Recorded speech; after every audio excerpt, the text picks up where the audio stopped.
Esto es Molinos por la Libertad y soy Carlos Cabrera. El Vaticano se sumerge a partir de este martes en el Habemus Papa, con el objetivo de recuperar su perdida influencia política. Vamos a explicarlo para que sea de la mayor comprensión posible para nuestros seguidores.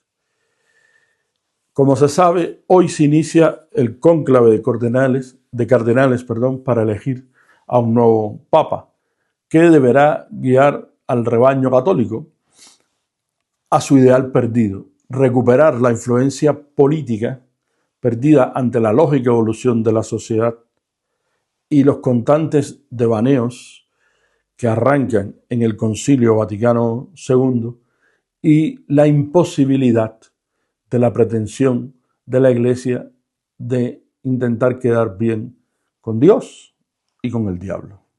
Las dos cosas no se pueden simultanear, no se pueden conciliar por mucho poder que parezca tener la Iglesia Católica. En este sentido, la prensa woke lleva días asustando al personal con que la Iglesia va a retornar a una etapa oscura, con que la Iglesia va a volver a la Inquisición, etcétera, etcétera. Utilizando un resorte infantil, pero que puede tener determinado efecto psicológico.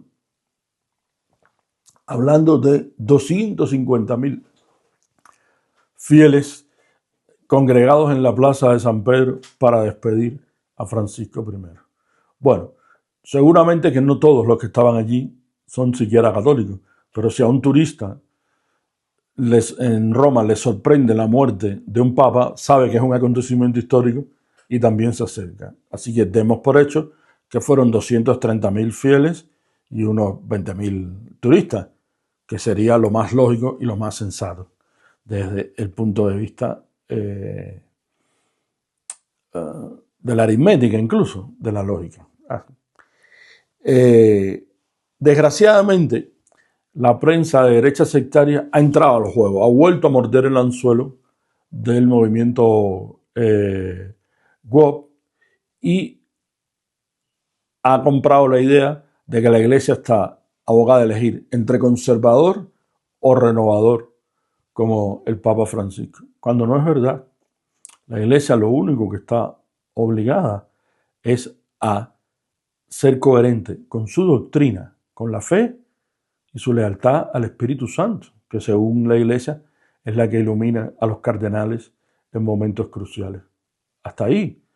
Ya el resto son interpretaciones interesadas de los sectores de influencia de los dos bandos en los que aparencialmente se suele mover el mundo. Esto es terrible porque lo que hace es contribuir a la confusión ideológica, al caos, a esa especie de cochambre ideológica en que han devenido algunas ideologías en decadencia, las postrimerías del siglo XX, principios del siglo XXI. De ahí que incluso rescatan la leyenda del Papa Negro como símbolo del fin de la Iglesia Católica, usando la decisión de Francisco de crear más cardenales que nunca de diferentes regiones del mundo. Pero claro, en su pecado lleva a la penitencia. ¿Por qué? Porque desde el punto de vista de la pluralidad, no siempre la diversidad geográfica o étnica garantiza dicha pluralidad. Pero lo que sí está demostrado es que al ser cardenales nuevos y que apenas se conocen entre sí, habrá dificultades para generar consensos. Y eso se verá en los conciliábulos previos a la fumata blanca, aunque apenas trascenderán las diferencias, porque es normal, es decir, forma parte de la manera de ser y de conducirse de una institución bimilenaria como la Iglesia Católica. Lo que sí hay una especie de consenso generalizado es que la Iglesia arrastra desde el Concilio Vaticano II una pérdida de influencia en el mundo, una pérdida de influencia política. Por supuesto que ellos lo achacan a los nuevos tiempos, al mal y tal, pero no están así. También cuando alguien pierde influencia ha cometido errores.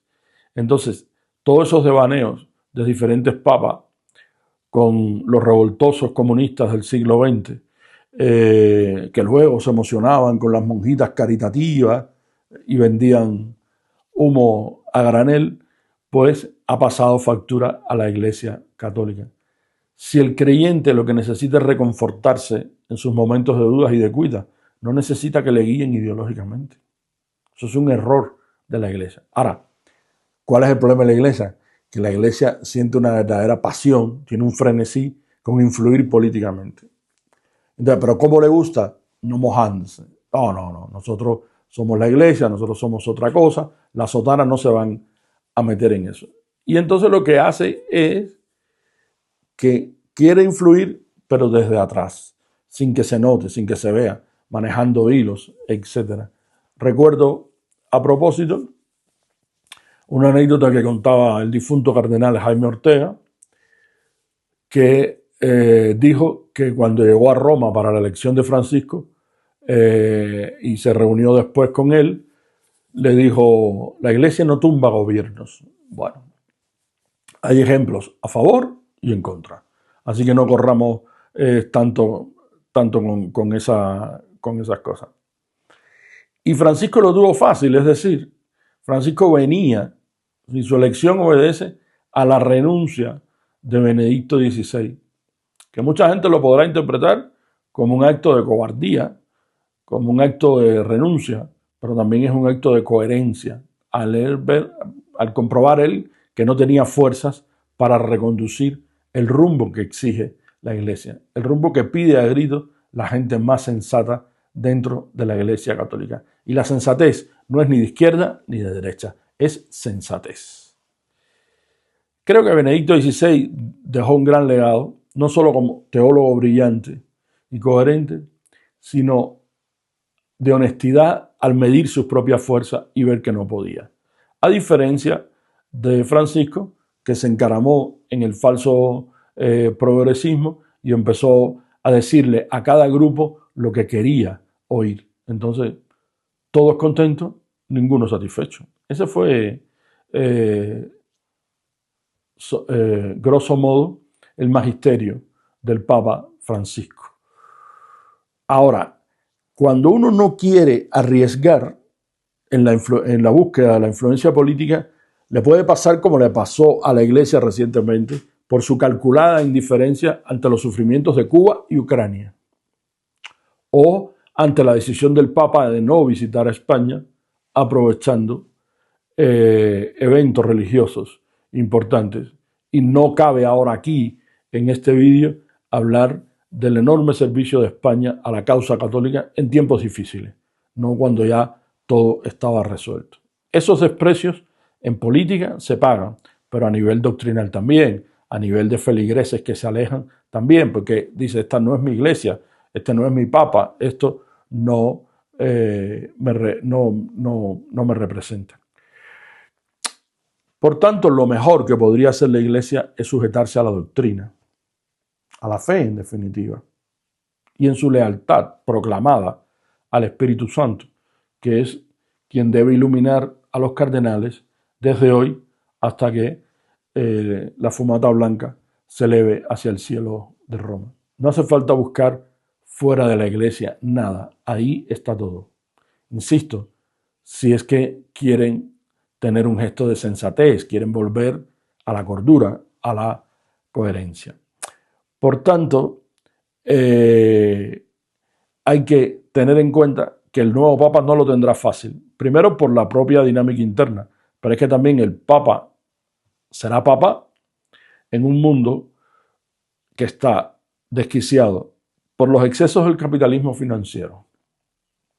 Acordaros de los votos de pobreza y castidad de la Iglesia.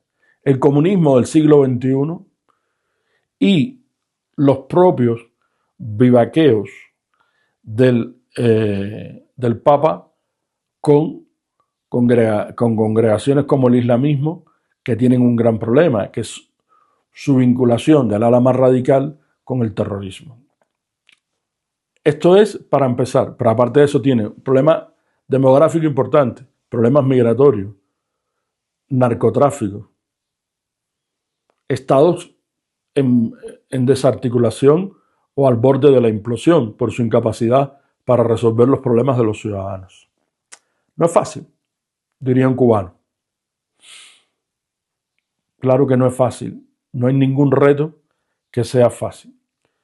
Y por tanto, no nos extrañemos si una vez que se elija el nuevo Papa, que será carne de portada durante varios días, y de análisis sobre su personalidad, y si lo que quiso decir con una oración o lo que quiso decir con una frase. Es decir, va a ir prevaleciendo durante un tiempo el enfoque maniqueo entre buenos y malos, ese enfoque binario que tanto afecta al mundo y a los seres humanos en general. Pero en ese despliegue informativo tampoco vamos a hallar todos los claves.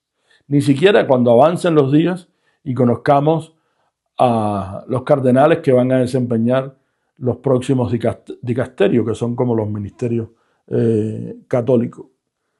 En un palacio ancestral lleno de arte, de inconmensurable valor, y una historia de 2000 años, insisto, pero que ha ido siendo carcomido por sus propios errores y por embates ajenos, como los de la masonería o la secta woke, insisto, que ni siquiera esperó a que sepultaran a Francisco para empezar a mover hilos y a tratar de influir. Dicen las malas lenguas que Parolín, el actual secretario de Estado, sería el preferido de la masonería. Bueno, eso forma parte de las interpretaciones y de las especulaciones que en estos casos sobreabundan. Hay más especulaciones que realidad, pero hay que llenar páginas de periódicos y horas de vídeos y de radio. Insisto, hay que esperar un tiempo para poder evaluar con una cierta justicia y certeza el rumbo nuevo o no de la Iglesia Católica. Pero, si no es mucho pedir, sería bueno que la Iglesia, y especialmente sus cardenales, que son los responsabilizados con elegir al nuevo Papa, frente a la turbulencia, los intentos de manipulación, los intentos de influencia de unos y otros, relean a Santa Teresa de Jesús. Abro comillas. Nada te turbe, nada te espante, todo se pasa, Dios no se muda. Muchas gracias, que tengan un buen día.